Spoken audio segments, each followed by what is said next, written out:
The disco decade came to an end with anthems that would last.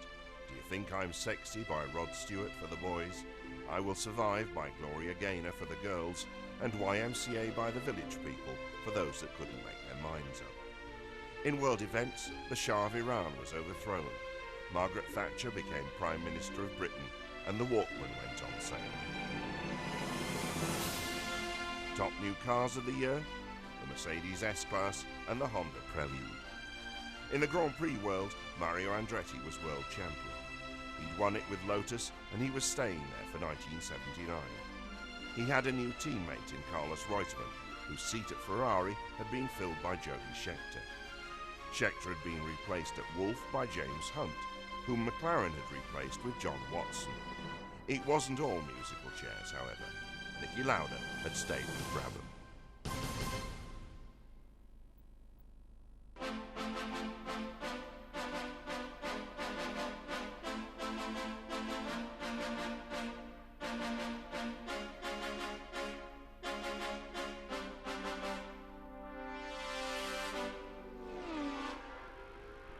The third Grand Prix of the year, after the South American events in Argentina and Brazil, was the South African Grand Prix at Kyalami.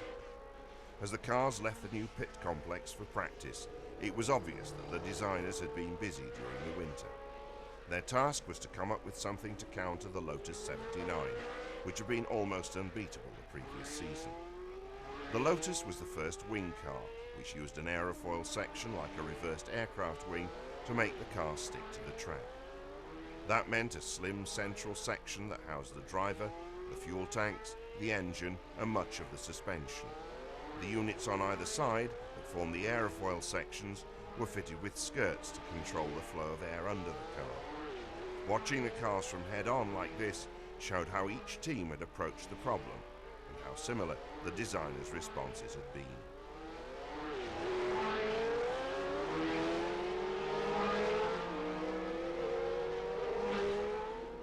The man to beat at Kyalami was Jacques Laffite. He'd won both South American races in a new Ligier designed with the help of French aerodynamicists. The JS11 was the first fruit of a new collaboration with Cosworth for engines. Previously, the Ligier had been an all-French affair, with Matra V12 power units, but Matra had withdrawn from racing. It was a benefit for Ligier, for the Ford Cosworth was more compact and better suited to a wing car design. Laffite's back-to-back wins had proved the team had got everything right, except perhaps for fixing the mirrors.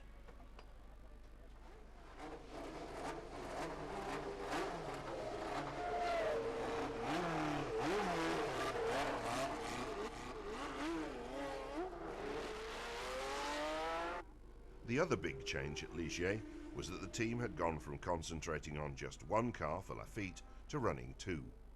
Patrick Depailler had joined from Tyrrell to drive the second entry, and he was fitting in well. He'd finished fourth in Argentina and second in Brazil. Experienced and safe, he was an excellent addition to the team.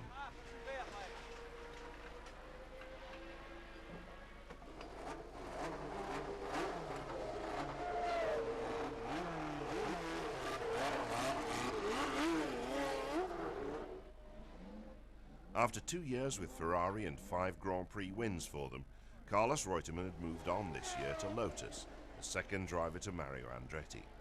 The pairing gave Colin Chapman one of the most experienced teams in racing. The cars Andretti and Reutemann were driving were now Lotuses again.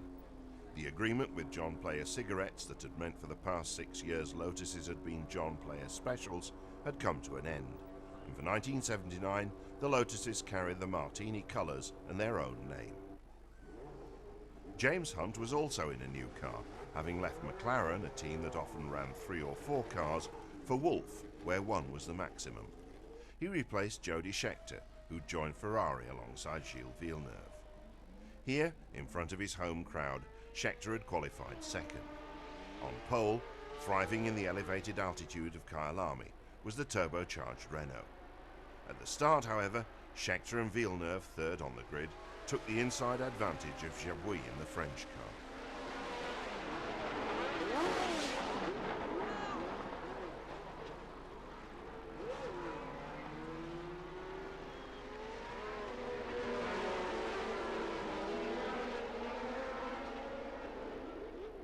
But the challenge came to nothing, for after 2 laps, heavy rain stopped the race. African rain doesn't last long, and after a delay, there was a restart on the wet track. Most drivers started on wet tyres, but Scheckter trusted his local knowledge and ran slicks, guessing that the track would dry. He knew he would be at a disadvantage at first, but he counted on not having to stop when the surface became unsuitable for wet weather tyres.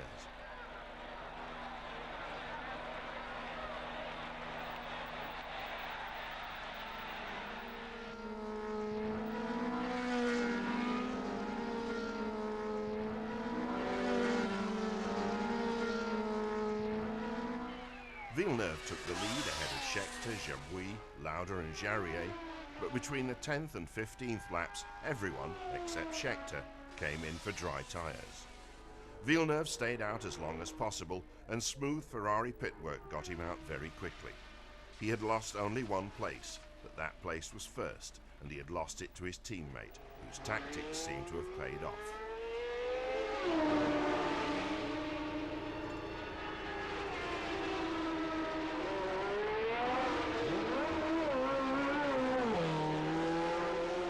As the sun grew hotter, so did the competition on the track.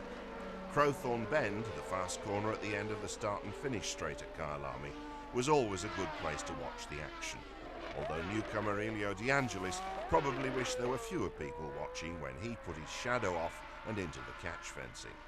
Fortunately, he was able to walk away. The sun was welcomed by the spectators, but it didn't do Jody Scheckter any favours. After 50 laps, he found his dry tyres were going off, and he had to stop for a new set. The result was that he handed the lead back to Villeneuve, and although the Ferrari mechanics also got him in and out so quickly that he lost only 1 place, it was again the place that mattered first. With around 25 laps left, he wasn't able to get ahead of Villeneuve. Behind the 2 Ferraris, Jarier, Andretti and Reutemann were in pursuit, and Jones made a spectacular exit when his suspension failed at full speed in front of the pits. The Australian was lucky the car stayed off the loose areas on either side of the track.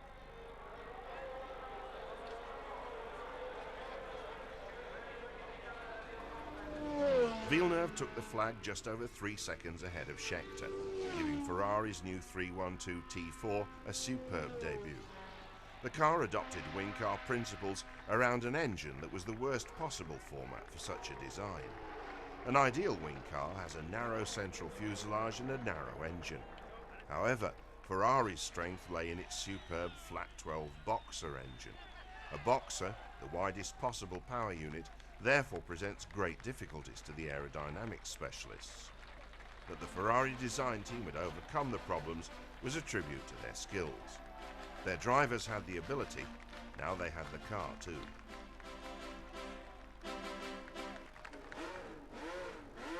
Long Beach, California. Downtown Long Beach, California. In the US Grand Prix West, the nearest Mexico's Hector Rebaque would get to his home ground. Independently wealthy, Rebaque had brought personal sponsorship from Mexico to the Lotus team. James Hunt gets dressed in public, no doubt to the delight of his female fans. As James shows, the safety clothing a Grand Prix driver wore extended right down to his fireproof socks. A newcomer to the Grand Prix scene, Jan Lammers, checks an experimental fresh air system in his shadow.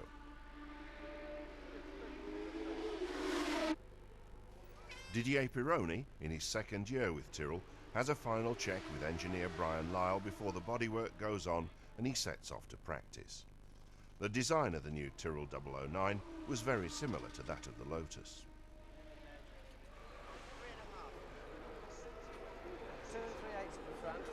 The new Brabham had a 60-degree V12 Alpha engine in place of last year's flat 12. It was narrower, so designer Gordon Murray got nearer to the wing car ideal. Nevertheless, Lauda still seemed unhappy with the handling. 3 races run, Andretti only had 5 championship points to his name. No wonder he and Colin Chapman looked glum. And so the class of '79 went out to practice, led by Lauda.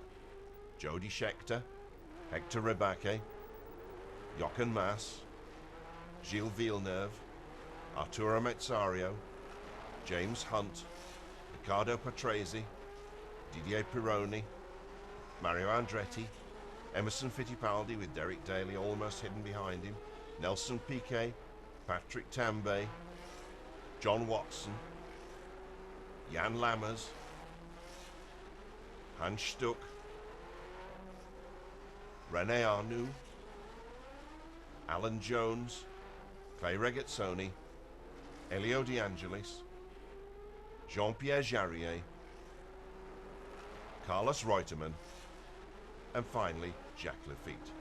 The only ones missing were Depailler and Jabouille. Missing from the start were the two Renaults. Perhaps they were lucky. Keep an eye on the middle of the pack. For Patrick Tambay and Niki Lauda, the US Grand Prix West lasted less than a lap.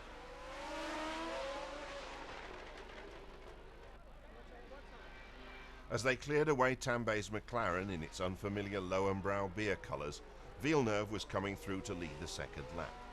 In fact, he led every lap, with Scheckter a consistent second. Behind them, Jones, Andretti, Depailler and Jarier scuffled over the next four places, but none of them could challenge the Flying Ferraris.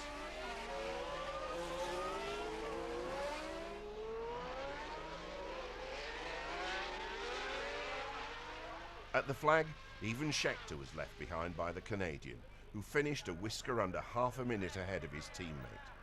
Jones, in third, was a further half minute behind the South African. The diminutive Villeneuve might have been lost in the crowd that surrounded the podium, but in a race characterised by Ferrari and Michelin domination, he'd shown that in the cockpit he was a big man. Villeneuve's 2 wins in succession put him in the lead for the championship, with 20 points to Scheckter's 13. Things looked good for Ferrari and its drivers.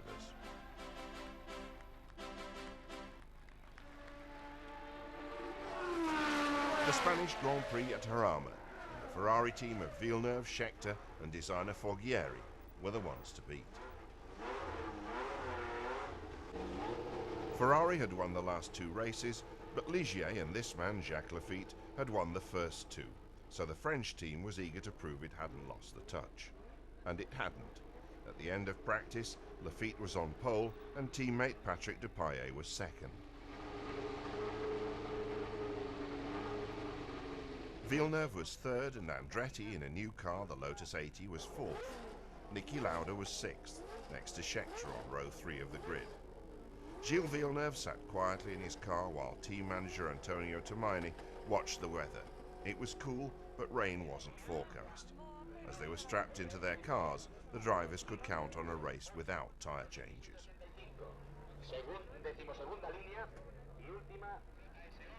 The grid formed up and all eyes were on the Ligiers on the front row. Among those watching with Colin Chapman from the Lotus pit was former Grand Prix driver Innes Ireland, wearing his usual check cap.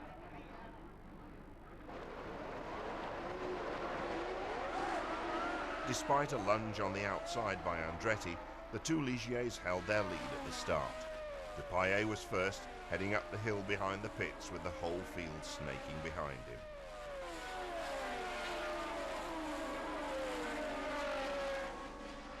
Although Andretti's attack hadn't succeeded, his teammate Reutemann had made a good start. From 8th on the grid by the end of the first lap, he was up to 4th behind Villeneuve and ahead of Scheckter.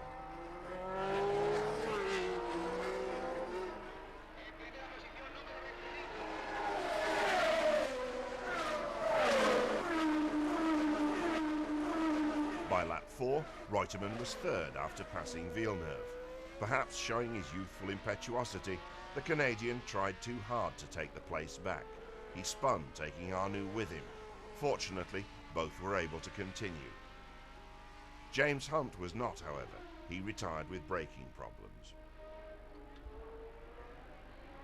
The 2 Ligiers were clearly the class of the field and had pulled out an impressive lead over the rest, led by Reutemann, Scheckter, Andretti and Lauda.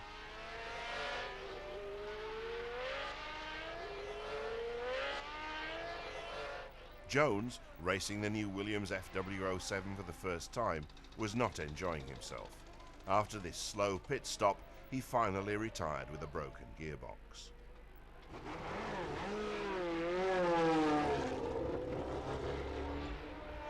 Ligier's day was spoilt when Lafitte missed a gear and wrecked his engine while racing his own teammate for the lead. Depailler was left to cruise home 21 seconds ahead of a group of Reutemann, Andretti, Scheckter and Jarier, who crossed the line with just 10 seconds between second and fifth. Depailler's second Grand Prix victory, his first for his new team, was greeted in typically Gallic manner with a kiss for team boss Guy Ligier and congratulations from engineer Gérard Ducarouge.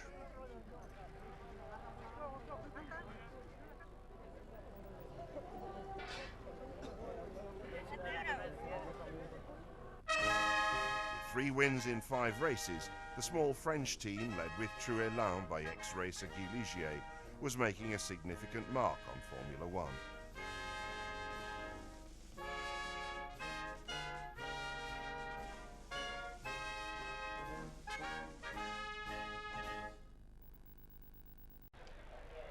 The Belgian Grand Prix at Zolder and the Irish are sticking together, although John Watson from the north spends his time closer to the front of the grid than does Derek Daly from the south. Between practice, there's time for giving autographs or just chatting with friends, as Patrick Tambay was. Jody Scheckter and Gilles Villeneuve were probably talking about their cars. The needle-nosed Ferrari 312 T4 with its massive front wing was the only competition for Ligier so far this season. At McLaren, Patrick Tambay and John Watson were finding that this year's M28 was not working as it should. It had already gone through one major redesign and it still wasn't right. There was much more work to be done. Practice saw the Ligiers dominant once again, with Lafitte on pole and Depailler second. A surprise third was Nelson Piquet in the Brabham, while Alan Jones was fourth. As the lights went out, a strong challenge from Piquet and Jones split the two Ligiers. Depailler was in the lead, but Lafitte was down to fourth by the time he went through the first corner. Halfway through the first lap, the order was Depailler, Piquet, Jones, Lafitte, Andretti, Regazzoni and Scheckter and Villeneuve in the Ferraris.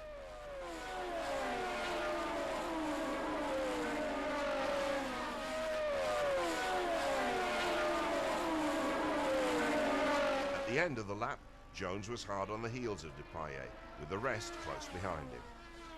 Back in the pack was a new face, the unusual nose of number 35, painted in the red of Italy. And so it should be. It was the new Alfa Romeo, driven by Bruno Giacomelli.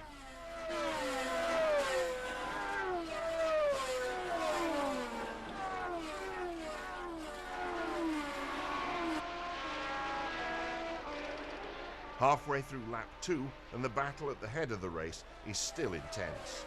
A little too intense between Villeneuve and Regazzoni.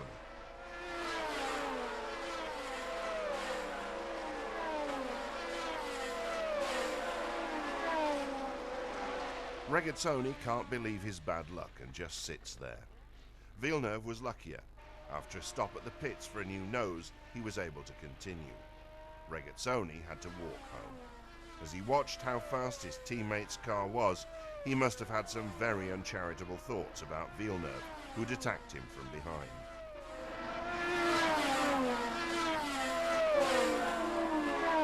Depailler continued to hold off the attack from Jones, while Jones himself was being harried by Lafitte.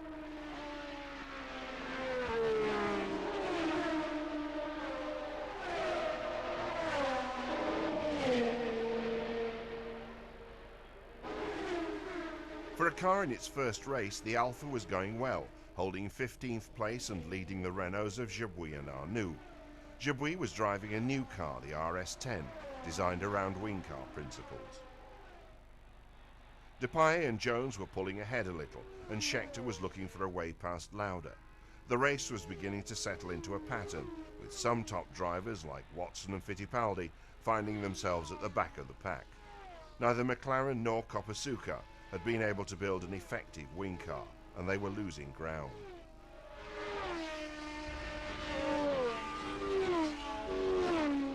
Elio De Angelis, at the back of the pack in the shadow, was moving up the lap chart as Giacomelli in the Alfa began to slip down.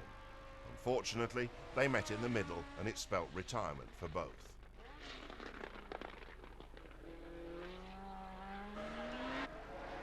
The battle between the two Ligiers and the Williams was getting even hotter now. They passed and repassed, and finally, after 24 laps, Jones did take the lead.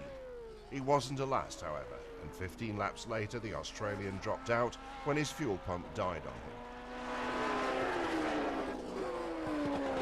Next to drop out among the leading bunch was Lauda, whose engine expired. Then Depailler made a mistake and ended up in the catch fencing. Lafitte inherited the lead, but he couldn't withstand the pressure from Scheckter. Ferrari's number 1 was on top form and took first place with 16 of the 70 laps to go.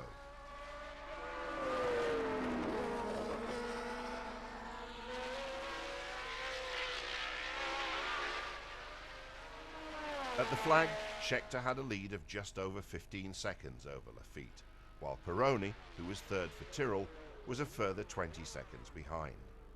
Villeneuve, who dropped to last after tangling with Regazzoni, made his way back through the field and was actually in third place, and then he ran out of fuel on the last lap. He was still classified as a finisher, however, but just out of the points in 7th place. It had looked like a Ligier and Goodyear event, but Ferrari and Michelin had Scheckter as their secret weapon. He had driven hard and consistently, avoiding the errors that others had committed. The score was now 3 wins each to Ligier and Ferrari, and fittingly, their lead drivers shared first place in the Drivers' Championship with 24 points each.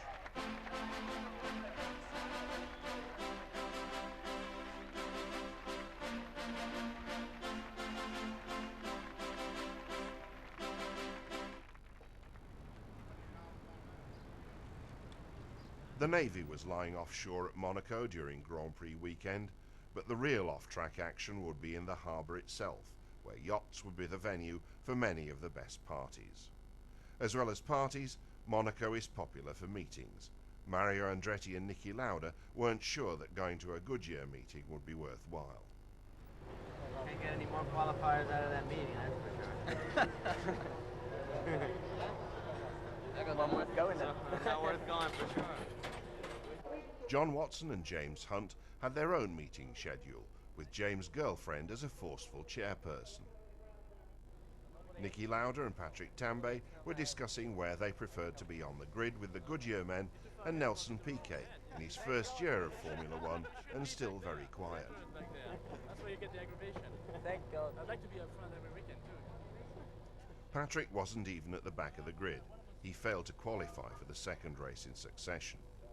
McLaren were having problems, but Regazzoni and the Williams team were in good shape. Clay even had time to check that his name was spelt correctly in the programme.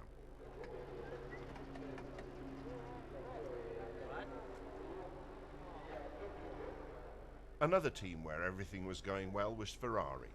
Scheckter's experience and Villeneuve's youthful enthusiasm were a good combination, and the car was among the best. Renault's latest innovation was twin turbochargers, which smoothed the engine's power delivery. As the engines burst into life and practice began, it was Ferrari that had the advantage. Scheckter took pole and Villeneuve was beside him. They were ahead of Depailler's Ligier and Lauda's Brabham, while on the third row Lafitte in the second Ligier was marginally quicker than Jarier in the Tyrrell.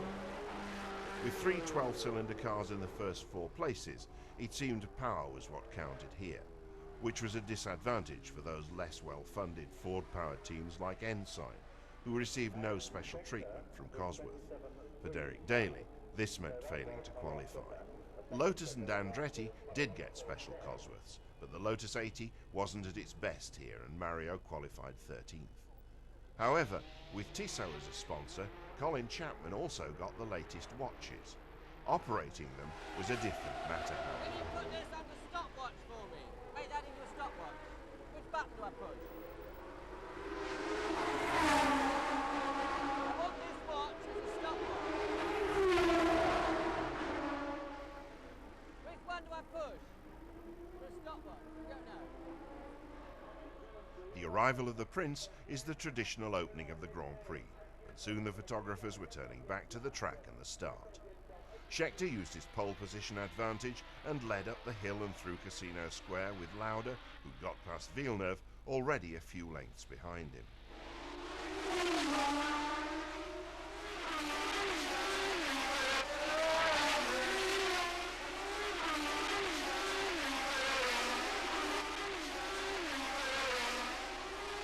By lap 2, Villeneuve had passed Lauda and was beginning to chase his team leader. Behind the Canadian, Lauda led the two Ligiers, Pironi and the pursuing pack.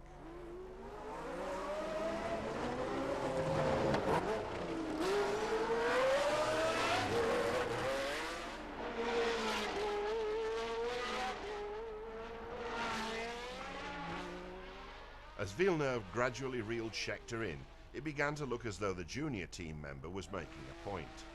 Team orders might say I can't overtake was the message, but if I wanted the lead, I could take it anywhere.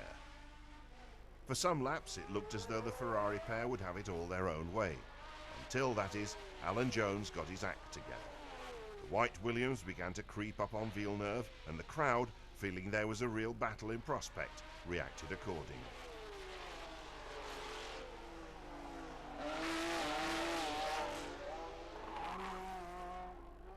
It wasn't to be, however. Jones fell victim to the biggest danger at Monaco. He hit a curb and was forced to retire. Soon after, Villeneuve hit trouble too as smoke from a failing gearbox trailed him into the pits and out of the race. Scheckter was all on his own now, but as he passed the tip-top bar, went through the old Mirabeau hairpin and headed down towards the sea and the tunnel, another White Williams was coming through Casino Square and catching up fast. Clay Regazzoni, who'd been 15th on the first lap, was now second, and he had the bit between his teeth. Even though he was fighting a gearbox with a faulty second speed, on the circuit with more low-gear corners than any other, he attacked the gap between him and the leader. On the last lap, he was within a length or two of Scheckter, but not close enough to get past. As the flag came down, the gap between the two cars was under half a second.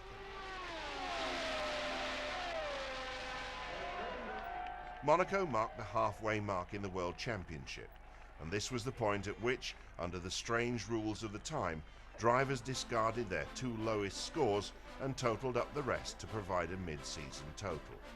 Scheckter's was 30, putting him 6 ahead of Lafitte.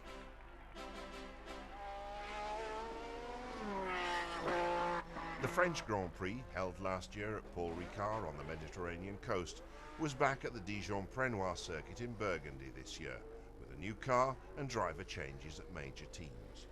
The new car, the gold-coloured Arrows A2 bearing number 29, was the wingiest wing car of them all.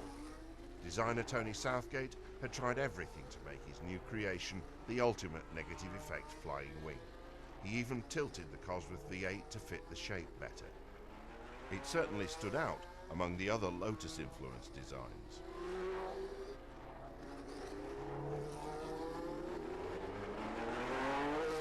Keke Rosberg was now in a car worthy of his talent. He was in the Wolf following James Hunt's decision after Monaco that he was going to quit because, he said, he was fed up with Formula 1. Jody Scheckter, leading the championship, certainly wasn't fed up, and neither, after his storming display in Monaco, was Clay Regazzoni. John Watson may have been dissatisfied with his results, as might Carlos Reutemann and Mario Andretti at Lotus, but it's unlikely that any of them was thinking of walking out.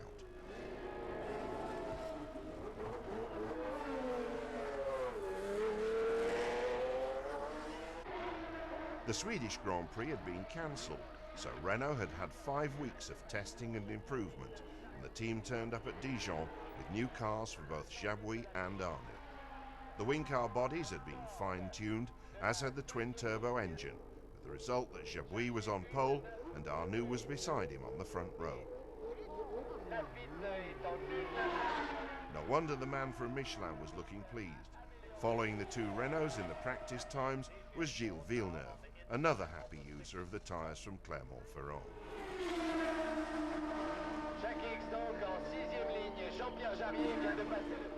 René Arnoux had reason to look happy on his home ground. Elio De Angelis, on the last row of the grid, had less to smile about. Regazzoni was on the 5th row behind Jones. The second new driver in the field, although hardly new, was Jackie Ickx. He was replacing Patrick Depailler at Ligier after Patrick had damaged his legs in a hang gliding accident. Nelson Piquet was making a big impression. He qualified 4th fastest. Patrese and Giacomelli were 19th and 17th respectively, while Pironi was 11th. Bernie Eccleston and Niki Lauda would have wanted better than 6th, while Mass, giving the Arrows A2 its first outing, must have hoped for better than the 11th row. However, such a radical design was sure to have teething troubles. Carlos Reutemann had chosen a bad year to join Lotus. He was now a regular halfway down the grid. Jones, on the other hand, couldn't have been happier, although he didn't look it. He'd been progressing smoothly all year and was on the 4th row. Patrese, in the second Arrows A2, was on the 10th row. If only the car could be as fast as it looked. Emerson Fittipaldi must have been frustrated that the Coppiceau car wasn't achieving better results, but Scheckter had nothing to complain about. All he had to do was get past the Renaults at the start.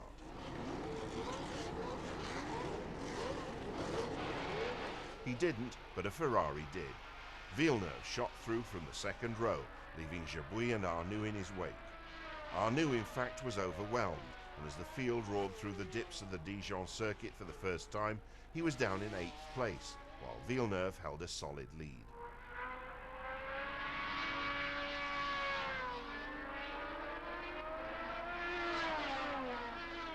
But Jabouille was being canny. Loaded with fuel, he had let Villeneuve get ahead.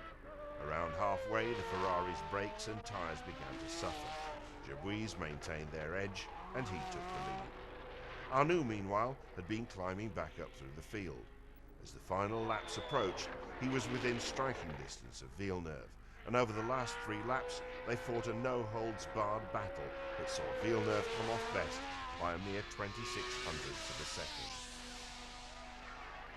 As well as being Jabouille's first win, this was Renault's first Grand Prix victory since 1906, and it was Michelin's first 1-2-3 finish.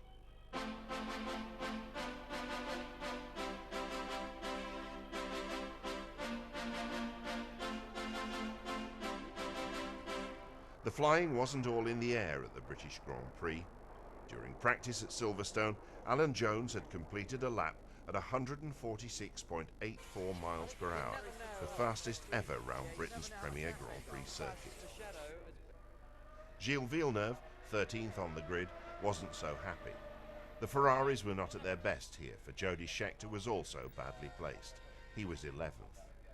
Parked in the pits with many of their body panels and their wheels off, the Maranello cars looked surprisingly slim.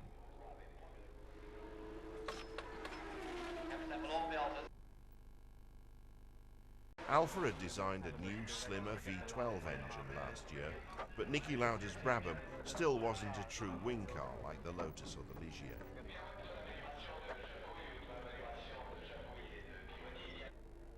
The French team had followed the lead of wartime pilots and Lotus by adding badges to mark their successes. For a young organisation, the total wasn't bad.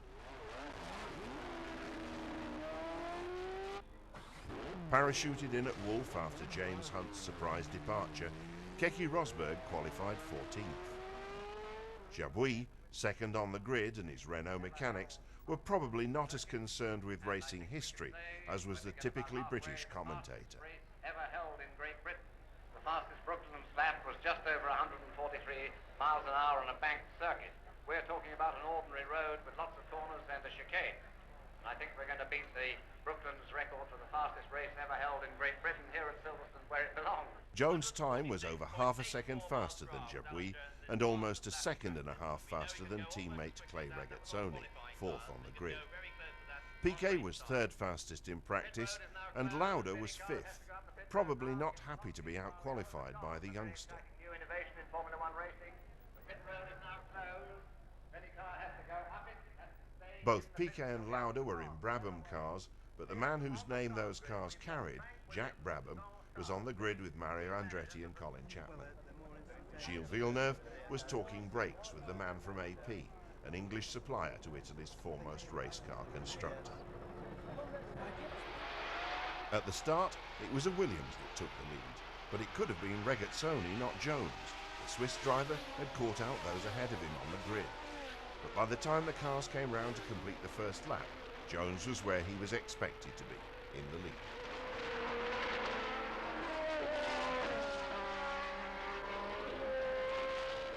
Although it had been given a chicane to slow speeds down, Silverstone's Woodcut corner was still blindingly fast, especially to cars equipped with skirts. The fastest of those cars, on this circuit at least, was the Williams. As team owner Frank Williams pored over his timing notes, he must have been feeling very proud. After 21 laps, Jabouille, the only driver who seemed capable of challenging Jones, retired with a broken valve spring. Worried about the heat, the Williams pit signalled Jones to conserve his tyres. Sure enough, the heat was to spoil his charge, but it was an overheated engine, not tyres, that forced him out on lap 39. But as one Williams dropped out, another took its place. Clay Regazzoni had been holding second spot and immediately flashed into the lead. Jones might have problems, but a white car was still the one to beat, and the pit crew knew it. At the flag, Regazzoni was more than 24 seconds ahead of Arnoux, another number 2 driver who'd taken over when his team leader dropped out. Third was Jarrier in the Tyrrell.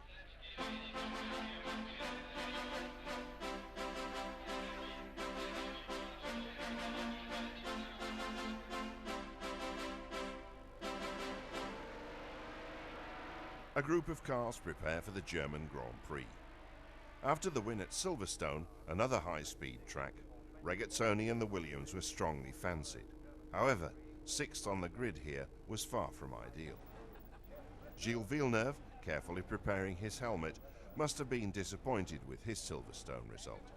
He finished in last place after a loss of fuel pressure late in the race, and a relatively low 9th on the grid here probably didn't fill him with confidence. Keke Rosberg also suffered from low fuel pressure at Silverstone, and it put him out of the race. 17th on the grid here did nothing to raise spirits in the Wolf camp. Jacques Laffite could be more confident. He'd put the Ligier into 4th place after qualifying.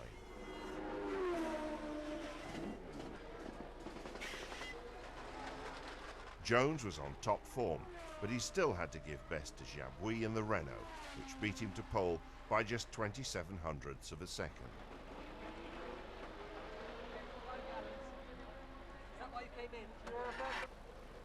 Villeneuve was 9th on the grid and Scheckter 5th, so the Ferraris would have to try hard here.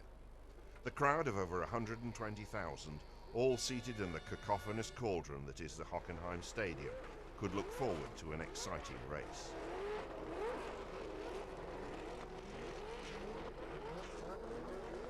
Despite Jabouille's pole position, it was Jones that smoked ahead at the start, beating the French pair of Jabouille and Laffite into the first corner.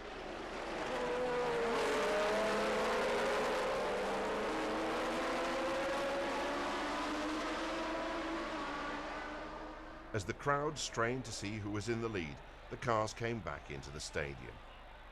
It was Jones ahead from Jabouille, Laffite, Scheckter, Regazzoni and Lauda.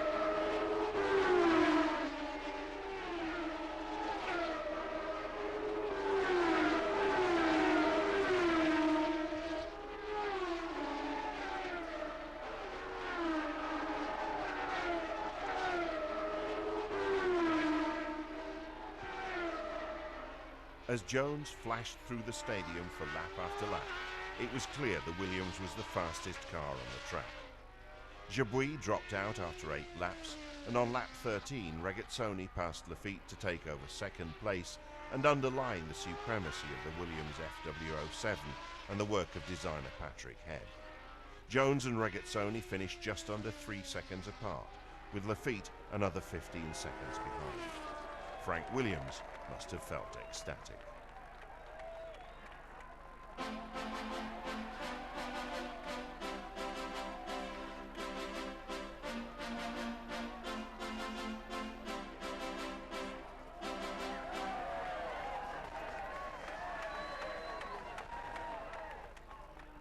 Hold on tight as we hitch a ride on Patrick Tambay's McLaren on a wet track at Zandvoort. We started on the corner called Poeleveld, then it's maximum revs along the start and finish straight past the pits and into the most famous corner on the track, Tarzan.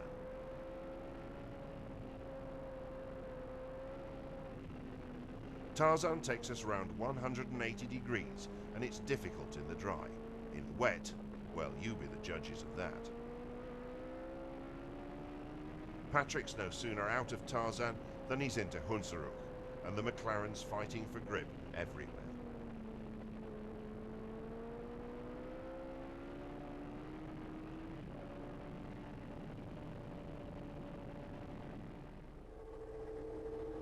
Since Hockenheim, there'd been the Austrian Grand Prix, and once again Alan Jones had won. Jody Scheckter was second, helping his championship campaign, and Jacques Lafitte third. But Jones was the man currently on form. Regazzoni had been fifth in Austria, but here he was third on the grid, just beaten by Jones. Once again it was a Renault, this time Arnoux, that was on pole.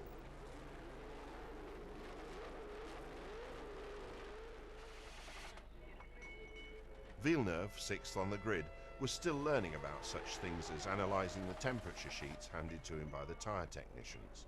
Scheckter, one place ahead, was calm and contemplative. He had plenty of experience of such matters, and he used it. As the cars set out for practice, they're led by Fittipaldi and Villeneuve. Next up is Patrick Gaillard making a one-off appearance in the end side. Behind him are all the usual suspects.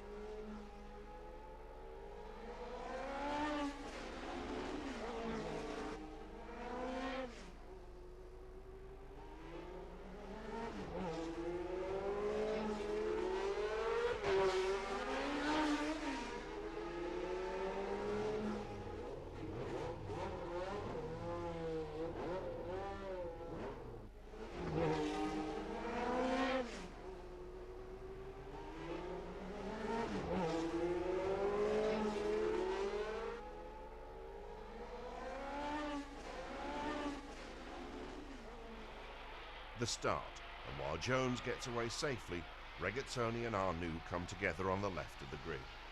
Regazzoni loses a wheel and is out immediately, and Arnoux doesn't finish the lap.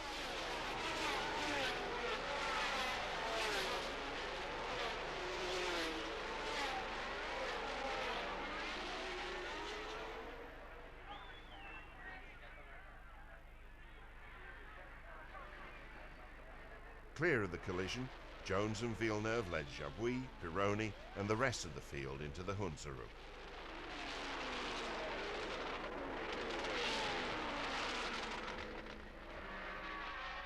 Jones was finding that he could contain Villeneuve's pursuing Ferrari, but the Canadian was putting him under pressure. After 10 laps, the pressure paid off, and Villeneuve took the lead with Jabouille behind him. Jones was third, but he was soon ahead of the Renault and attacking the Ferrari. On lap 47, the harried Villeneuve spun. 2 laps later, his rear tyre blew with the following results. Anyone who doubts the determination of the Canadian should watch closely.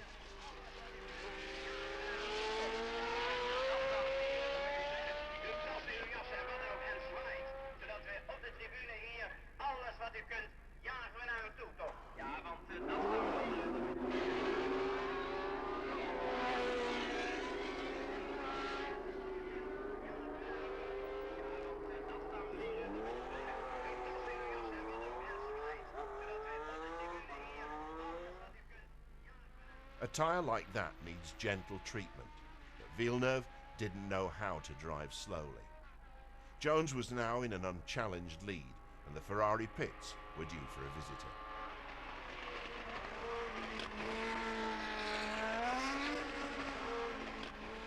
It had started as a puncture, but by the time Villeneuve got back to the pits, the entire right-hand rear corner of the car had been destroyed.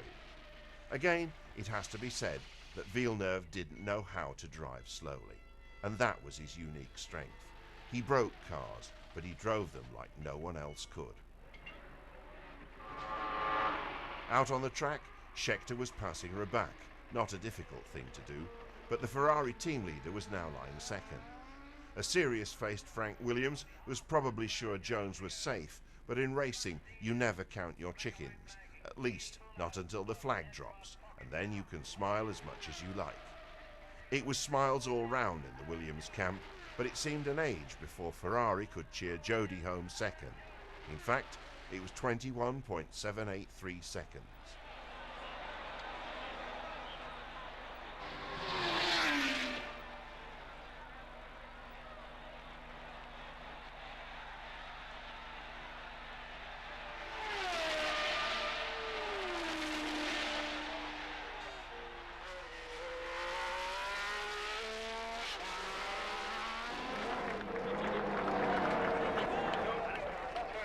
As he stepped from his car, Jones told a Dutch reporter of the problems he'd met during the race. During the race, yes, about 25 laps to go, I was jumping out of second gear, and then I lost third gear altogether. But for the rest it was no problem to keep the lead, and I think you could be very nervous that Scheckter will pick up the first place, you reckon? Or? I was more nervous that the car was going to lose its gears. I see, okay. Schecter's 6 points moved him even further ahead in the championship, and it was more and more unlikely that he could be beaten. He was working the way Lauda had before him, trusting the reliability of his car and picking up points at every opportunity. There's no more enthusiastic crowd than a Monza crowd, and when that crowd knows a Ferrari championship is in prospect, the atmosphere is electric. The World Championship rules had been changed for 1979, and drivers could only count their top 4 finishes in each half of the season for championship points. Scheckter had scored consistently all year, and if he won here, he could take the championship. Jones, who had a good second half but had only scored 4 points in the first half, was not a potential champion. Lauda had done it all before, and he could afford to smile.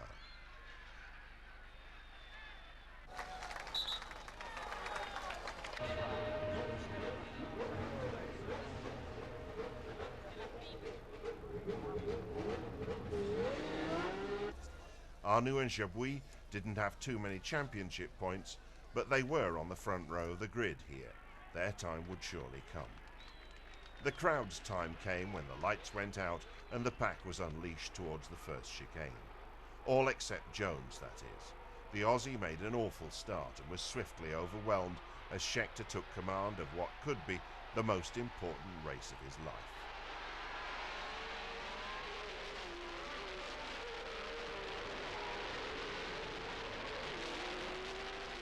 By lap 2, however, it was Arnoux in the lead, with Scheckter chasing as the field streamed through the second of Monza's 2 chicanes.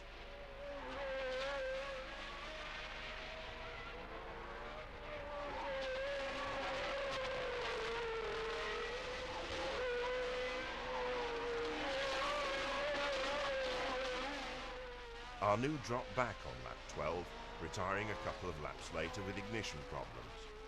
This left Scheckter and Villeneuve ahead, providing a sight that drove the packed grandstands wild.